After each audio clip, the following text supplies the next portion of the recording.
Awesome. So Now, the car show today. oh, there's a car show today. Yes, the Caffeine and Carburetor show. That's exciting. What is that later today, or is that this morning, No, or? I got up this morning. They run it from 8 a.m. in the morning till 11:30. Oh, so you're still fresh. You have all the beautiful creations in your mind still. Yep. Oh yeah, no, there was some great stuff. I'll put them all up. The pictures I took all up on Instagram.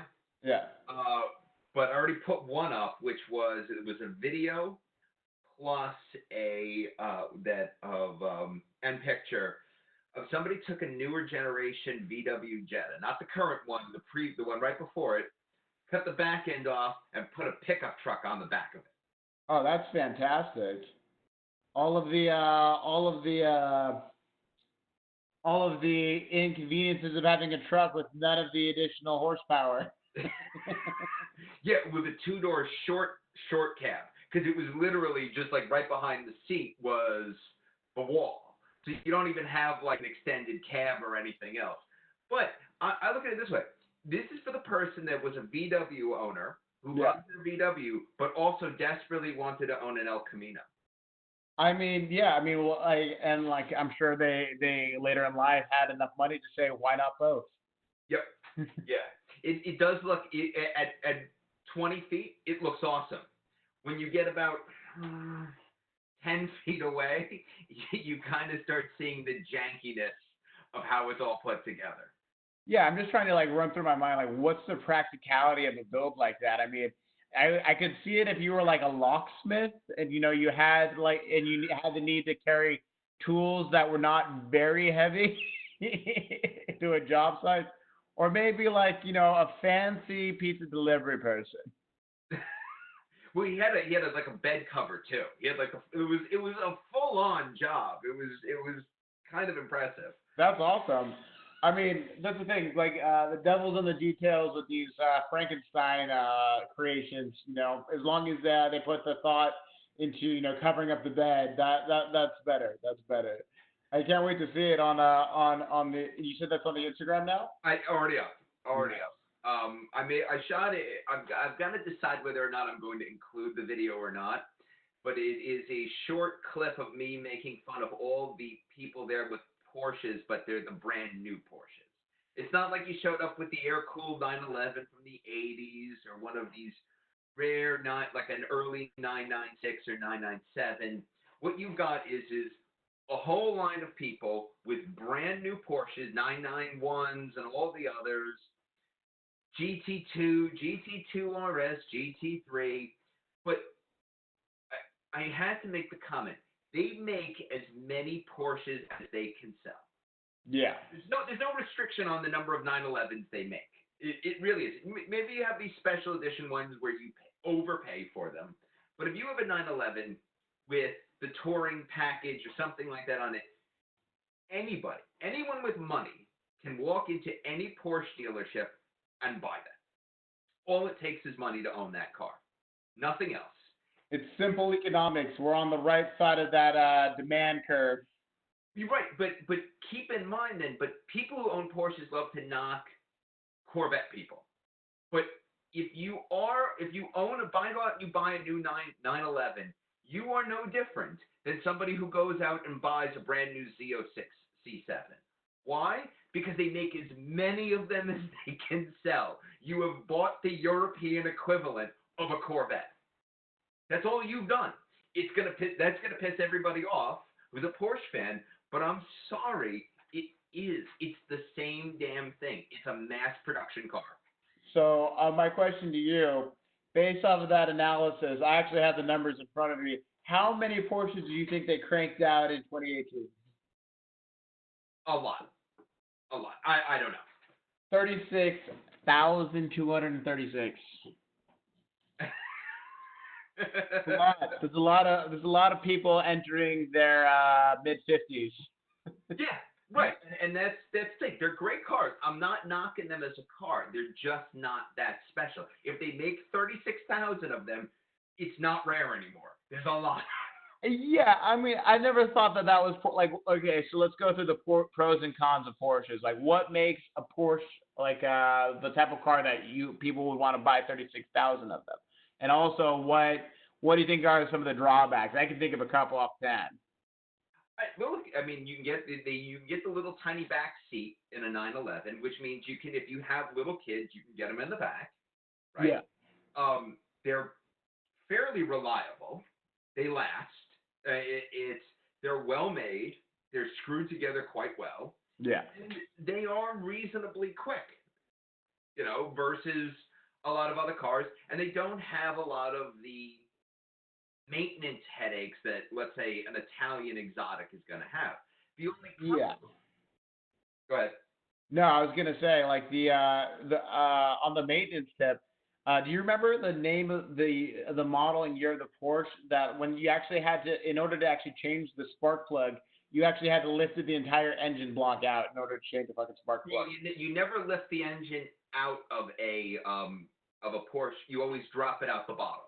Oh, interesting. Yeah, because it's same as a Volkswagen Beetle, because they were designed by the same person, and if you go back to the real old ones, there was very little difference between the motors. Yeah. Compression, and Porsche fans will lose their minds about this, but again, yes, there's not a huge difference. It's an air-cooled flat 4 or flat 6.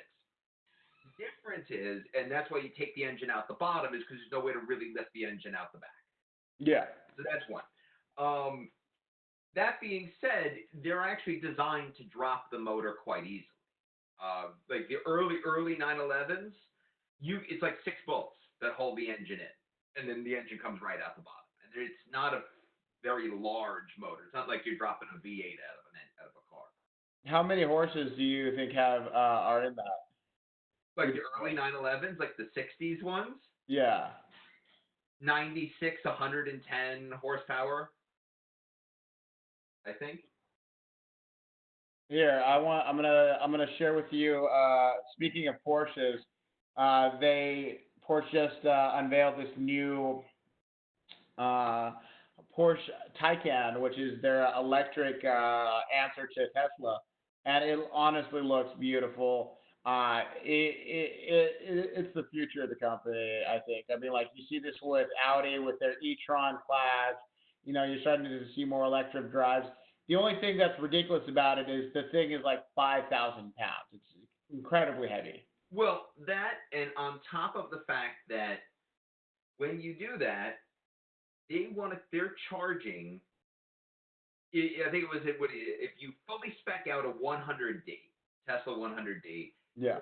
130 grand. If you threw everything you could possibly toss on this thing, now you go over and you get the Porsche. Now you're spending closer to 200. I don't know if the Porsche is going to be that much better than the Tesla. No, I feel like the Tesla. I mean, like the like just the auto drive feature by itself. Tesla's just like I feel like they have a better technology answer. They have the auto drive. There's a lot of benefits to Tesla, but you are getting that Porsche experience. There's 6 new Porsche models that are currently out there. There's the 718 Boxster, the Cayman, the 911, Macan, and the Panamera, as well as the Cayenne. There's actually a few SUV offerings out right now. Yeah. No, but you know what the thing is though, they're becoming a regular car company. Yeah. As opposed to, but what's really hilarious is if you get into the 911s, how many different types of 911s you can get. You can get, the 911, the 911 Turbo, the Carrera 2, the Carrera 4, the GT2, the GT3, the GT2 RS, the Turbo, it's insane. They've taken one car and you can get 17 different, choices of how you spec it out. But again, I'm just not all that impressed. Here's the funny bit though. It used to be the reason you got the Porsche is it was more reliable than the other Italian supercars, right? But now, what you're talking about with a Ferrari is they're offering it with 7 years of maintenance. on a new Ferrari. Really? Yeah, 7 years maintenance covered on a brand new Ferrari. That's pretty good. But at 8 years old, when Right. that's Right, that's when you're no man's land. right, but then you go in and you lease one, and you drive it every day. 7 years, 100,000 miles. You could just daily your Ferrari, and there are people doing it. I think it's a great That's deal. pretty interesting. One of the interesting things about Porsche is they're one of the last companies to actually give like that the automatic transmission, so you can actually have that experience of actually shifting. Well, you mean that? You mean the manual transmission? You said automatic. Yeah. Excuse me. Yeah. No, Yeah, no. Right.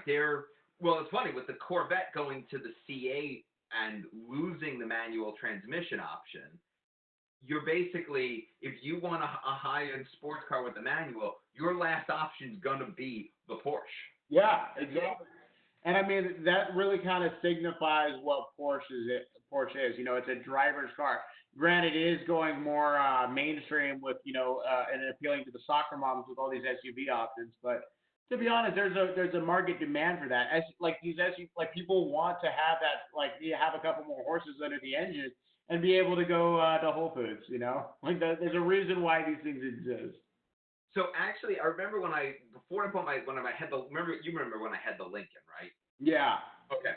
So when I got that, I had actually went out and test drove a whole bunch of different stuff because I had discovered very quickly the Mustang did not work in the winter.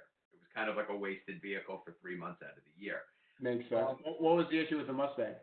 Oh, it just no weight on the back rear tires and it wouldn't pull out of the driveway because you know how steep my driveway is, and if there was snow on it, the car wouldn't move.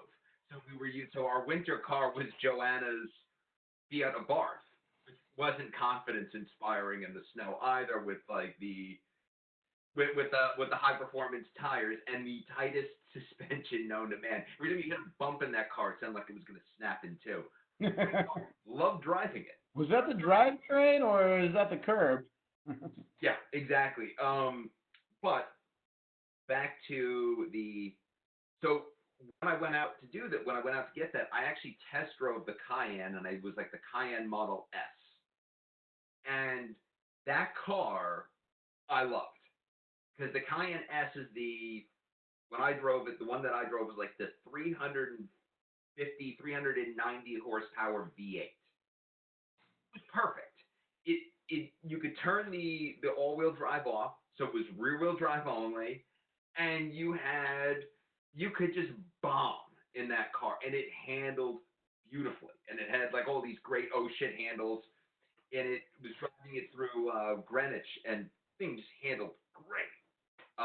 They just weren't giving me a very good trade-in value on the Mustang. Ford, of course, when I wanted to go upgrade to the Lincoln, was absolutely happy to take the Mustang back and give me another Ford.